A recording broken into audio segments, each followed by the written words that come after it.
or conquering every nation that rose up against him.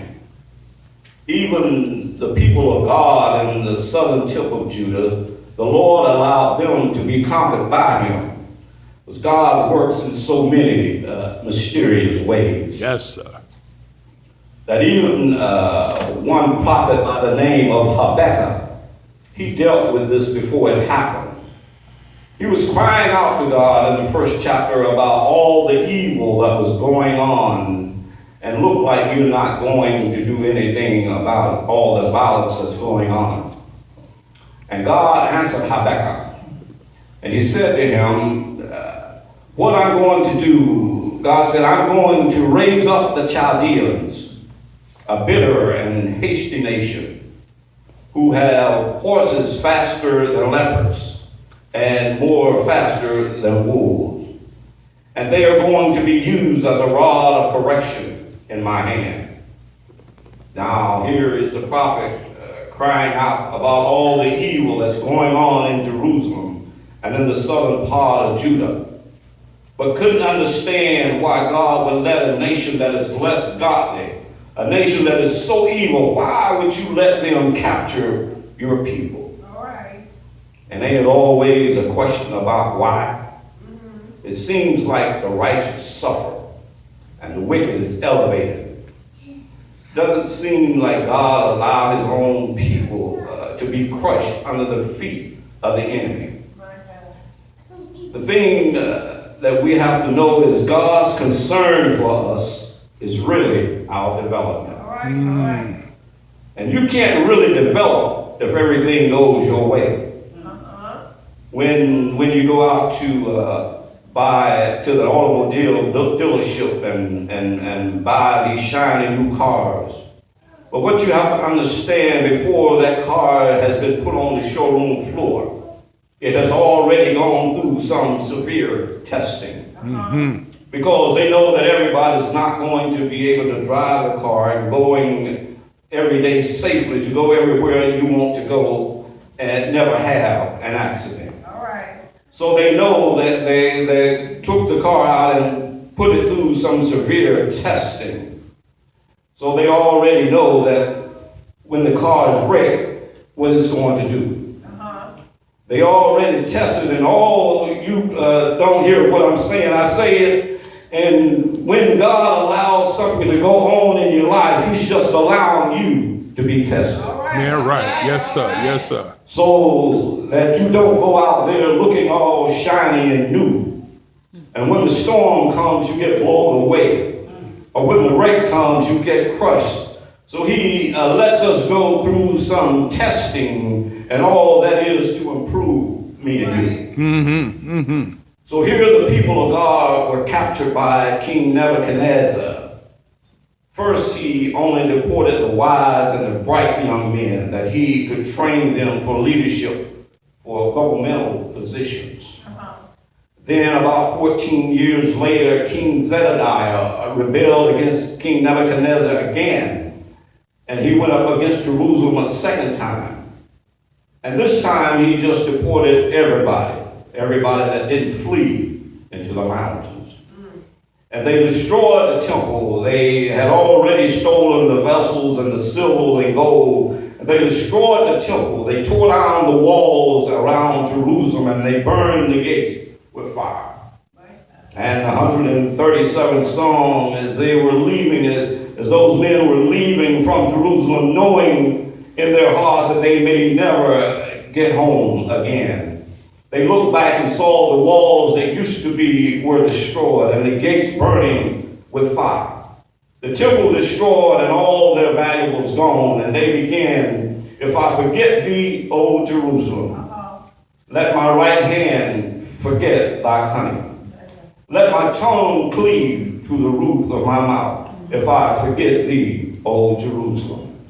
And when they got down into Babylon, those Babylonians asked them, can you sing for us those songs of Zion? And they said, we can't sing songs of Zion because we're in a strange land. Yes, sir. Yes, sir.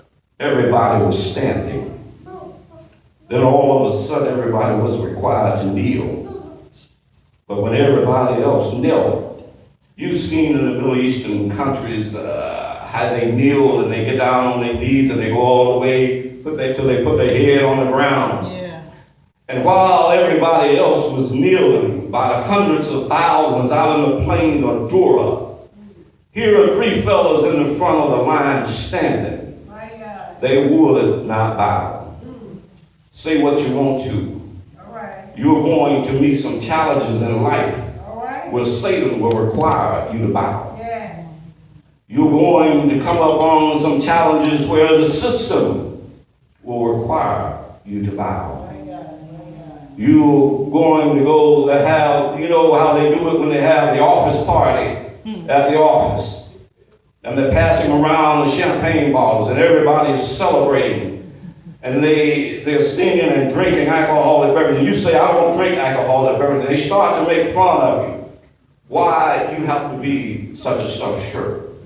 You know how we do it, Pastor Bar, a little bit won't hurt you. But when you really get down in your spirit and firm stand for God, everybody else can bow, but you got to take a stand. All right. Yes. Call me a square peg, call me an oddball, call me a square peg trying to fit in a round hole. Call me whatever you want, but I will not bow. In this life, you have to have determination that all other people may be doing whatever they want, but I will not bow. And they answered and said to the king, O Nebuchadnezzar, we are not careful to answer thee in this manner. Now, what had happened is that they had already had the ceremony. And these three men refused to bow. And it was reported to the king, these Hebrew boys that you favor, that you like so much, and that you have placed over us, refuse to bow to your God. My God.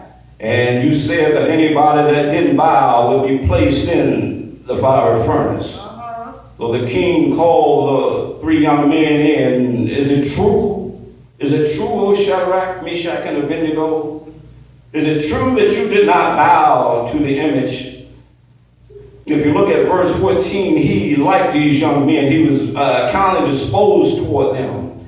He was liked them so much that he was willing to have the entire ceremony over again to give them a chance to bow. But their answer was, it don't matter. Have it over again if you want to. We still won't bow. Yes, sir. Yes, sir. Shadrach, Meshach, and Abednego, O king, we are not careful to answer you in this manner. You said you're going to cast us in the fiery furnace if we don't bow.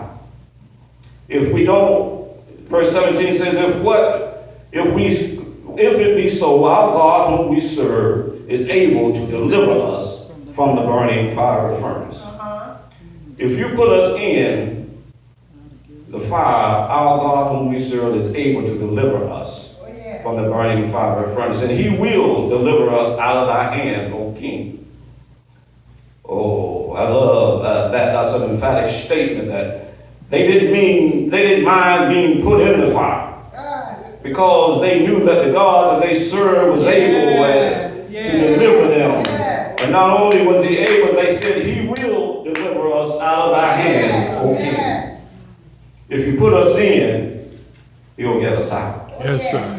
That's where most of us get messed up. In verse 18 it says, but if not, most people think that if not means if he don't deliver, I know that he's able. If it be so, if you put us in, God will bring us out. Yes, yes. And if you don't put us in, we still won't serve your God. Yes, sir. All right. There was no if in what God would do. Amen. The only if was in what would the king do. Yes, sir. If you put us in, God will bring us out. Yes, yes. But if you don't put us in, we still won't serve your God. Yes, sir. Yes, sir. I know everybody preaches it that if you don't bring us out, he's still able. Well, I got news for you this morning that if he don't bring you out, you're going to be burned to a crisp. But tell somebody that in verse 17 and 18 it refers only to what the king will do. It does not refer to what God would do. because they knew what God would do. Oh, yes. If you put us in, our God whom we serve, He's able to deliver us, and He will deliver us. And coming down to you and me, we got to understand and know that we serve a God who will deliver us. Yes. That whatever your faith in God gets you into, if you remain faithful to God, that same faith that got you into whatever you're going through is the same faith that's going to bring you out. Yes, sir. Yes. Somebody is in the fire this morning. My God, my God, I don't know what you have become enslaved to. my God. Some are in the church but are still chemically dependent. Some are enslaved by financial difficulties that you can't just seem to break free from. Some are in bondage to things that I can't even stand here and say. My God. But the thing you have to understand is that God has a strange way of delivering you. Yes. Yes. I can hear you say, I'm already in trouble. Ah, my God. I'm broke. Uh-huh. I'm sick. Yes. And I got all these problems. My God. And on top of all that, look like the heat has been turned up. It was hot enough already. All right. All right. But now the heat is 7 times hotter than normal. My God. The heat is being turned up in your life so that the thing that has you bound, that the ropes will be burned off. The heat is not going to bother you. Understand that they went into the furnace and they felt no harm. There was not even the smell of smoke in their hair. Yes, sir. Yes, sir. Nothing about them was harmed. My God. But the heat was turned up in order to set them free Yes, yes. from what had them bound. I want you to know this morning that the heat may be turned up in your life, Yes, sir. Yes, but sir. the heat will not bother you. It's only God's way of delivering you from the things that have you bound. Yes, sir. Yes, yes, yes. Turn up the heat. You can stand the heat. I gotta go, I gotta close, I gotta go to the seat. But I see that the Bible says that 3 men were put in the furnace. And the heat didn't bother them.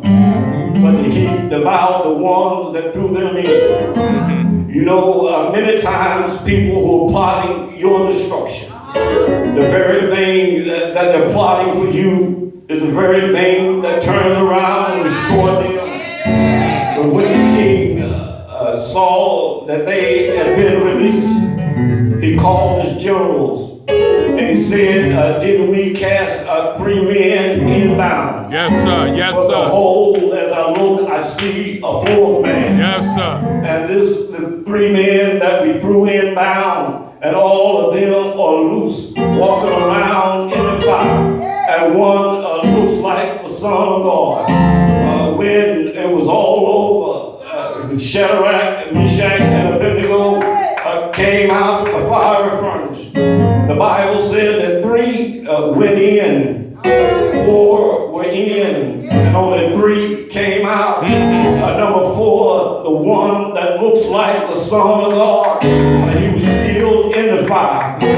Why didn't he come out? Well, he had to stay in there because he knew one day you and me would be cast in the fire.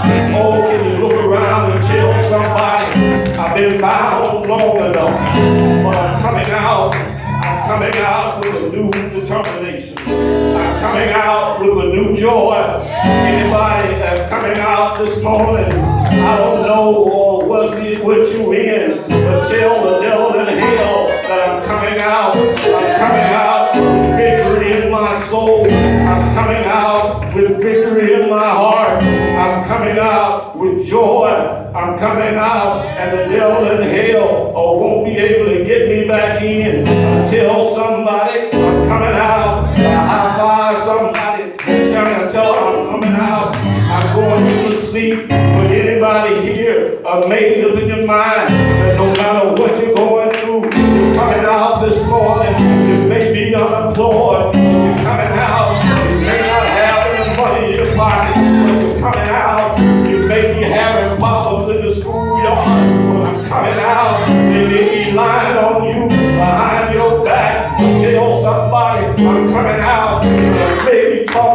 about you behind your back, but you're coming out this morning. You may be sick in your body, but you're coming out this morning. Tell somebody that you're coming out.